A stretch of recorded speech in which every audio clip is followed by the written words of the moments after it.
आज मैले मुलाको अचार बनाउन लागिरहेकी छु।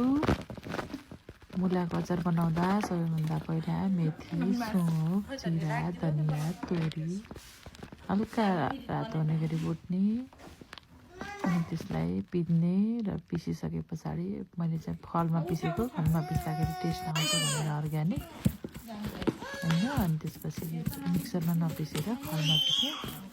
अनि त्यसलाई मजाले पिसिसके पछाडि हल्का भुटेर अनि त्यसपछि मुला काटेर सुकाएको थियो, हरियो खुर्सानी अलरेडी काटेको थियो। अनि मुलामा राखेर बेसार राखेर स्वादअनुसार अनि हल्का मसलाहरू आफूलाई के राख्नु मनपर्छ अनि तेल राखेर मजाले मोल्ने। काममा सुकाइसकेको मुलालाई अनि मोलिसके पछाडि आफूलाई के कतिको पिरो खान मनपर्छ सबै कुरा राखेर मोलिसके पछाडि नुन स्वादअनुसार राख्ने। कम भएर फेरि राखेको छु मैले। अनि त्यसलाई मजाले बट्टामा प्याकिङ गर्ने र आफ्नो इच्छाअनुसार खाने।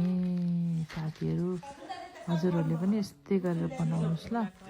मैले त बनाएर 4वटा जति बट्टामा मजाले राखेँ।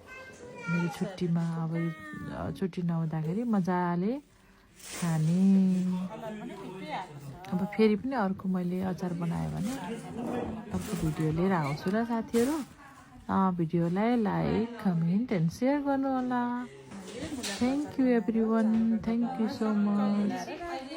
फेरि पनि म अचार लिएर आउनेछु। बाई। 4वटा डब्बा भएको छ नि मेरो है त।